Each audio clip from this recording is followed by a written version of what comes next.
Mesdames, Messieurs, bonjour, je suis ravi de vous retrouver pour cette édition de la mi-journée sur Alizé Guadeloupe. Merci de nous accueillir chez vous.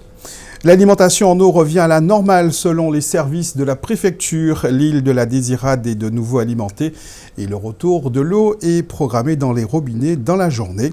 L'ensemble du gosier est réalimenté. À Goyave, Petit-Bourg, Saint-François et Sainte-Anne, le retour est quasi normal sauf pour certains points hauts qui, pour l'instant, ont encore quelques difficultés. Mais à Sainte-Anne, les habitants s'attendent à une deuxième semaine au régime sans eau.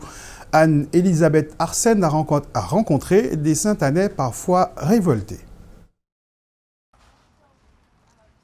Après une semaine de grève au SIAG, certains clients sont toujours privés d'eau. Une situation qui agace de plus en plus les Guadeloupéens, alors qu'une deuxième semaine de grève semble inévitable. Il y a ceux qui font des réserves. Tout le monde est embêté. Il y a d'autres moyens de manifester, faire grève et tout, mais pas mettre les gens dans des soucis comme ça là.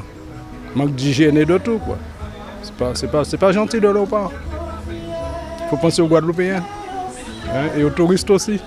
Moi je fais des réserves en fonction. Et comme ça fait 3 jours que j'ai pas, et je crois que s'ils n'envoient pas l'eau ce soir, je serai presque à la boue. C'est pas juste. C'est pas juste. En principe, ils auraient peut-être fait une grève, mais une grève avec des coupures tournantes. Et qui dure moins longtemps. Parce que lorsque les toilettes sont sales, c'est pas agréable du tout. Et ceux qui n'en peuvent vraiment plus de cette pénurie d'eau. Parce qu'on est d'accord, si j'ai pas d'eau, je ne peux pas boire, je ne peux pas me baigner, je ne peux rien faire en fait. On peut faire de la grève, mais on peut trouver quand même un consensus, on peut quand même trouver une porte de sortie, mais sans couper l'eau. Pour moi, l'eau quand même c'est primordial quand même dans la vie de l'être humain. Même quand quelqu'un ne paye pas sa facture de l'eau, on n'a pas le droit de couper l'eau. Il faut trouver quand même une porte de sortie, mais couper l'eau sur un prétexte d'ici ou de ça, moi je suis absolument contre. Et après quand même, il faut savoir qu'on est dans un pays démocratique, mais la démocratie ne veut pas dire quand même tout est permis. À l'heure actuelle, avoir un travail c'est bien, défendre ses droits c'est bien aussi, mais ne pas prendre une population en otage comme ça, c'est juste impossible. Mais là, je ne sais pas comment est-ce qu'on va faire. Ils ont été à trouver une solution parce que ça fait trop. Ça fait trop. Ça, c'est franchement prendre les gens en otage. Ça, on n'arrive plus à supporter ça. Et en plus, avec la chaleur qu'il y a, il faudrait avoir de l'eau pour se rafraîchir. Au-delà de cela, mais bon, il faut qu'ils fassent quelque chose. Ouais, il faut qu'ils prennent leurs responsabilités. Les Guadeloupéens, je pense qu'ils en ont marre d'être pris en otage. On nous a envoyé un petit peu avant-hier, hier ou avant-hier, et puis là maintenant il n'y a plus. Mais il faut savoir que les chiottes, il faut qu'on les nettoie. Et puis chez nous, il faut que ça sente bon. Alors c'est où on va déverser les sels à la régie des eaux, mais on ne va pas les stocker chez nous. On va pas les mettre sous le matelas. Alors il faut bien faire quelque chose. Il y a une autre façon de faire sa grève. On peut très bien trouver une autre solution, mais pas bloquer. Parce qu'il y a des enfants, il y a tout, il y a des personnes âgées et puis il y a les gens qui en ont marre aussi, qui veulent faire leurs affaires et qui n'y sont pour rien. Alors on ne peut pas se permettre de bloquer tout le monde. Il est temps que ça s'arrête. En attendant une énième reprise des négociations et surtout la fin de ce conflit, c'est le ras-le-bol général qui domine et un sentiment de prise en otage constant à chaque mouvement de grève de ceux qui distribuent ce précieux liquide vital. Social toujours, depuis plus d'un mois maintenant, un mouvement de grève a été lancé à l'appel de l'UTC-UGTG dans la commune de Capesterre-Belle-Eau. Après plusieurs reports, municipalités et représentants syndicaux devaient se rencontrer ce matin pour tenter de reprendre le dialogue sous la médiation de Georges Calixte. Mais une fois de plus, les choses semblent se compliquer. Je vous propose de rejoindre Johan Charpentier-Titi depuis Capesterre-Belle-Eau pour faire le point sur les événements de la matinée. Alors, Johan, à cette heure, que pouvez-vous nous dire sur cette rencontre? Oui, bonjour Ronnie, bonjour à tous. Alors, c'est un contexte très tendu ici à Capesterre. Alors que les négociations devaient débuter à 10h, eh bien, il n'en est rien pour l'instant. Les représentants syndicaux ont réalisé une entrée théâtrale dans la salle de négociation. Refusant de s'asseoir, ils ont posé un préalable à toute négociation, le paiement des salaires de tous les agents sur la période de grève. Une intervention assez brève, puisqu'ils ont quitté la salle à peine 5 minutes après leur entrée, expliquant qu'ils n'avaient donc aucune intention de négocier tant que ce point ne sera pas réglé. Ils attendent maintenant un document écrit où le maire s'engagerait à ce que les salaires des agents grévistes soient payés avant de rejoindre la table de négociation. Pour rappel, la mobilisation dure depuis près de 6 semaines. Un conflit qui porte principalement sur l'augmentation des plages horaires de certains agents, la revalorisation des régimes indemnitaires ou encore la revalorisation du montant des tickets restaurants. Voilà ce que l'on peut dire actuellement sur la situation à Capesterre-Belle-Eau. Merci Johan pour ce point sur ce mouvement de grève. On vous retrouve ce soir 19h pour un reportage complet. Après Capesterre-Belle-Eau, c'est à Pointe-à-Pitre qu'un bras de fer s'est engagé entre la municipalité et les agents affiliés, cette fois au syndicat SPC La Pointe, en grève depuis le 2 juin. En fin de semaine dernière, la municipalité avait dénoncé des dégradations de certaines écoles, mais également de la mairie, devant laquelle de l'huile de vidange avait été déversée. Aujourd'hui, les écoles maternelles et primaires de l'Oïsisque sont restées fermées. Je vous propose ce reportage signé Muriel Barlagne. Côté syndicat, on parle d'une mobilisation entamée en 2010 pour une plateforme de revendication en 20 points. Plusieurs grèves ont déjà été menées. Elles auraient à chaque fois abouti à un protocole d'accord qui n'aurait pas été respecté. La grève commencée jeudi dernier ne serait qu'une continuité. Au jour d'aujourd'hui, ce que nous demandons, c'est l'arrêt de l'injustice que le personnel subit au niveau de Pointe-à-Pitre, l'arrêt de l'injustice de la rémunération, l'arrêt de l'injustice de la carrière des agents. Il faut savoir que la carrière des agents est bafouée, que le maire ne fait pas suivre la carrière des agents comme ils doivent être suivis des faits.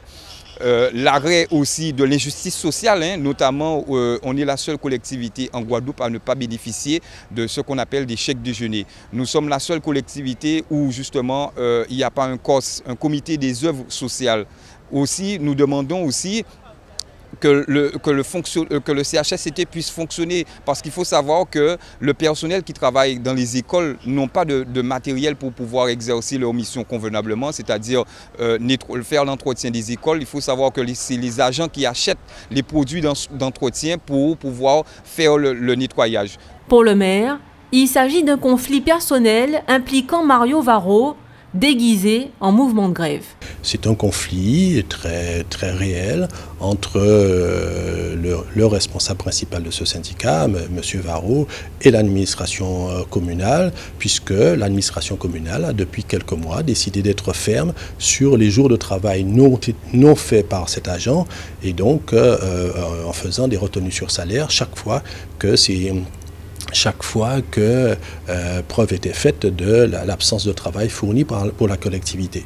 Donc tout ceci, on est en train d'habiller une querelle personnelle que fait monsieur Varro à la ville et au DGS. Des actes de vandalisme perpétrés à la mairie et dans des écoles sont venus envenimer la situation. Le syndicat affirme ne pas en être responsable. Alors, concernant les actes de vandalisme, nous particulièrement, ce n'est pas notre méthode et notre style. Effectivement, nous avons entendu parler de ça. Nous ne pouvons pas dire que nous n'avons pas entendu, mais en tout état de cause, ça ne vient pas de nous. Les parties pourraient entrer en négociation dès mardi. La Guadeloupe était représentée au 7e sommet des chefs d'État de l'Association des États de la Caraïbe, des chefs d'État de la Caraïbe, qui se tenait du 1er au 4 juin dernier à Cuba. Une délégation de la région conduite par sa deuxième vice-présidente Marie-Luce Panchard était à la Havane pour ce sommet.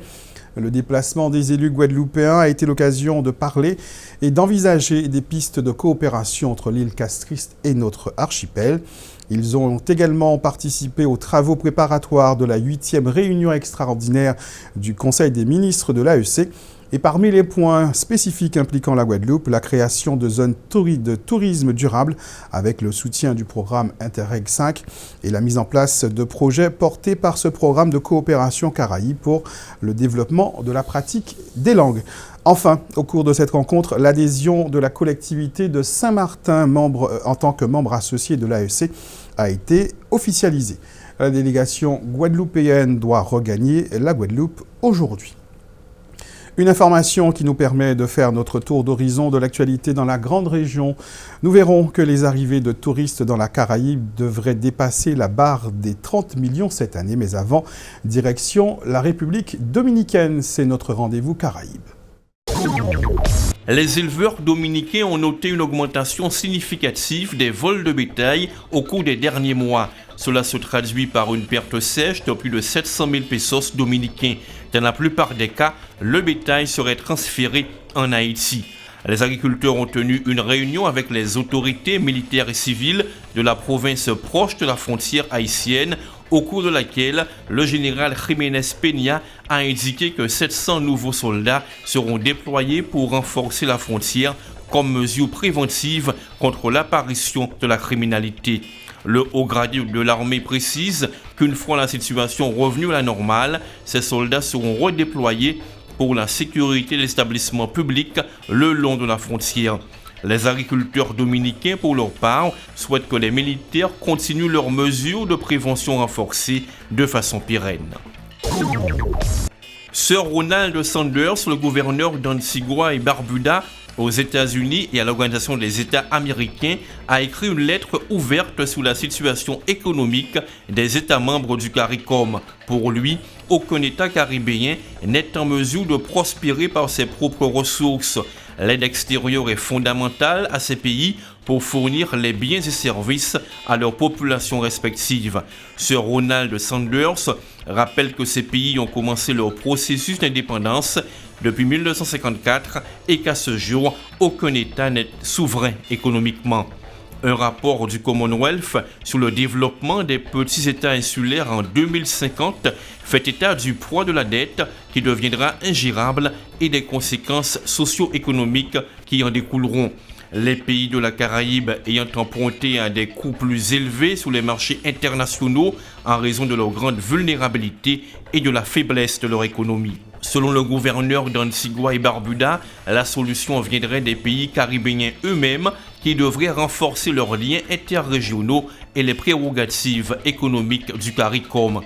Sir Ronald Sanders regrette que chaque État insulaire conclut d'autres accords bilatéraux avec d'autres organismes que le CARICOM, ce qui le viderait de ses prérogatives. En outre, le tourisme serait une économie à renforcer dans la Caraïbe puisqu'il rapporte plusieurs milliards de dollars à travers le monde et son potentiel est en forte croissance sur les marchés émetteurs. Voilà qui va dans le sens de Sir Ronald Sanders. Les arrivées de touristes dans la Caraïbe devraient dépasser la barre des 30 millions pour la première fois cette année, après un record de 28,7 millions d'arrivées en 2015. Le président de l'Organisation du tourisme des Caraïbes, Richard Silaï, a annoncé que l'industrie du tourisme a connu un démarrage rapide en 2016, enregistrant une hausse de 7,3% par rapport au premier trimestre de l'an dernier. Au cours de cette période, la région Caraïbe a accueilli environ 8,5 millions de visiteurs internationaux, soit 580 000 de plus qu'au premier trimestre de 2015. Richard Silaï explique cette performance grâce à la baisse du prix du pétrole et avec un dollar américain fort, ce qui a augmenté l'attrait de la Caraïbe pour les visiteurs potentiels. Les nombreux accords de transport aérien ont également facilité l'accessibilité des voyageurs dans la région. Restons dans la grande région avec en football la 3e journée de la Copa América à laquelle participe la sélection de la République d'Haïti. Hier, la Jamaïque s'est inclinée face au Venezuela par 1-0 et le Mexique a largement gagné contre l'Uruguay par 3-1. Ce soir, 2 autres rencontres. Panama sera opposé à la sélection de Bolivie et l'Argentine sera opposée à celle du Chili. Le prochain match des joueurs haïtiens est programmé mercredi face aux Brésiliens. L'artisanat et le savoir-faire local s'exposaient ce week-end dans le cadre du premier salon Mantin Art. Une manifestation initiée par 2 associations dans le but de faire la promotion des produits de nos créateurs dans les domaines de la mode, de la pyrogravure, de la sculpture, de la peinture, encore des bijoux. 40 artisans ont répondu à l'appel pour cette grande vitrine du savoir-faire local. Reportage Éric Pommier. De la volonté de 2 associations lamantinoises, l'Ascolag et Prestige Guadeloupe, est né un salon intitulé Mantin Art. Une grande première en Guadeloupe dont la vocation a été de faire étalage au grand jour du savoir-faire des artisans guadeloupéens. Le savoir-faire, c'est montrer un certain talent, la finesse du travail, un produit fini. et nos artisans actuellement savent le faire. Et ils le font très bien. C'est dans la salle des fêtes de la commune du Lamentin que la communion avec l'art a eu lieu. Artisans en tout genre, sculpteurs, pyrograveurs, peintres et autres ont égayé leurs stands respectifs avec leurs créations pensées et élaborées avec doigté. Le tout fabriqué en effet avec précision chez certains, quelques modèles uniques pour se démarquer, mais surtout comme matière première du Made in Guadeloupe uniquement, graines, coquillages et autres éléments précieux de Dame Nature. Elisabeth Nicolas a ce sens de la création depuis son plus jeune âge. Créer, c'est son leitmotiv et sa passion, elle en a fait son métier. Pour elle, ce salon tombe à point nommé à l'heure où il faut plus que jamais reconnaître la valeur de l'artisanat en Guadeloupe. Ce qui est bien, c'est que des créateurs, donc c'est quelque chose de formidable. C'est le premier salon et je crois que tous les gens qui sont passés sont entièrement satisfaits de voir ce que les artisans guadeloupéens peuvent faire de leurs 10 doigts. Ils sont venus de partout, Bouillante, Saint-Claude, Mornalo, Saint-François. Un seul message à faire passer, dire qu'ils existent. Ça fait quand même un certain nombre de... Ça fait 2 ans que je propose. J'ai eu déjà l'entière satisfaction d'être reconnue, enfin, et d'avoir le premier prix il y a quelques années de ça de Joie et Tradition, catégorie artisanat, et aussi du Conseil général. Donc les gens connaissent un petit peu, mais chaque année, disons qu'on amène toujours un petit plus au niveau de la création, au niveau des supports et des matières qui sont utilisées. Lamentin Art, c'est le produit de la Guadeloupe, parce que nous sommes au Lamentin, mais nous sommes la Guadeloupe. Même des écrivains ont tenu à être du salon. Plus que des mots, il fallait des actes, de l'action, être présent tout simplement. Lamentin Art, ou l'art d'avoir organisé une formule qui a séduit, pari gagné en tout cas pour tous les organisateurs, 40 exposants au total pour une première. On murmure déjà dans les couloirs que l'édition 2017 sera un plus grand cru. Pour clore ce journal, partons à la rencontre d'amoureux des belles vagues qui s'étaient donné rendez-vous hier après-midi sur le spot du Helleux à Sainte-Anne pour une compétition intergénérationnelle en famille. Ambiance avec Anne-Elisabeth Arsène. Quoi de mieux pour finir en beauté cette année de cours de surf qu'une petite compétition intergénérationnelle et mixte de surcroît pour taquiner la vague tous ensemble. Et c'est de mélanger un petit peu tout le monde, qu'il y ait un partage entre les petits, grands et puis ceux qui pratiquent à l'année et ceux un petit peu moins. Et comme là on est en fin d'année scolaire, on est quasiment à la mi-juin, fin juin, on fait un rassemblement tous ensemble et qui est une petite émulsion dans le groupe puisque tout le monde se connaît mais ne surfe pas tout le temps ensemble. Donc voilà, c'est l'occasion de faire participer un petit peu tout le monde ensemble. Alors l'idée c'est de faire un contest tag team.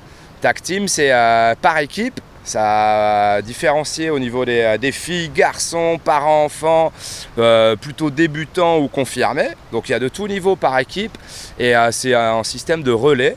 Donc on est à 3 ou 4 équipes selon le nombre de personnes qui participent. Et l'idée sera de démarrer la session en commençant par 2 pompes au bord, de filer à toute vitesse dans l'eau, prendre un maximum de 2 vagues, où on doit essayer de faire une superbe manœuvre sur la vague, ou alors une petite figure de style. Alors moi je fais du surf depuis 4 ans maintenant. Et puis ici on est tous au Helleux pour faire une petite compétition sympa. Ça va être fun, on va glisser, tout ça, et on va s'amuser, voilà. À 8 ans, Lia dompte déjà les vagues. Pour Laurie, par contre, qui débute, cette première expérience fut une belle révélation. C'est la première compétition, première vague. C'était super sympa. Les vagues sont bien cool. J'ai pas voulu prendre des trop grosses, pas trop loin. J'ai essayé de prendre celles qui... C'était le feeling un peu. Et après, j'ai nagé et je me suis dit, bon, je me tente, je me lève. Je savais pas à quel endroit me mettre, mais j'ai fait au feeling et ça a été très bien. Ça m'a vraiment plu, je vais recommencer et je reviendrai là, pas de souci. Un peu timide sur les vagues. Après, j'ai eu des vagues un peu dans la tête, mais j'ai toujours tenu et puis je me suis sentie bien pour prendre les vagues. Et puis, l'important c'est de s'amuser. L'école de Julien Lopin accueille au Helleux tous ceux qui souhaitent s'initier au surf dès 6 ans. Les parents sont d'ailleurs les bienvenus. Pour ce premier contest, une trentaine d'adhérents étaient présents. Pas de vainqueur à l'arrivée, mais un moment de partage, d'échange et d'entraide autour de leur passion commune, le surf. Un point pour terminer sur la météo pour aujourd'hui. La brume de sable qui traversait la Guadeloupe n'est plus qu'un mauvais souvenir. Et l'indice Atmo est redescendu à 6 pour une qualité de l'air médiocre, mais nous sommes aujourd'hui en niveau d'alerte vert. Pas de brume, mais de la pluie sur l'ensemble de la Guadeloupe cet après-midi. Aucune commune ne devrait échapper au mauvais temps qui se généralise. Dans l'île voisine de la Martinique, les pluies sont également très fortes depuis ce matin. Dans un instant, l'actualité nationale et internationale, suivie un peu plus tard de votre émission Maison à vendre avec Stéphane Plaza. Je vous souhaite bon appétit, passez une bonne journée sur Alizé Guadeloupe. Rendez-vous ce soir 19h pour une nouvelle édition de notre journal.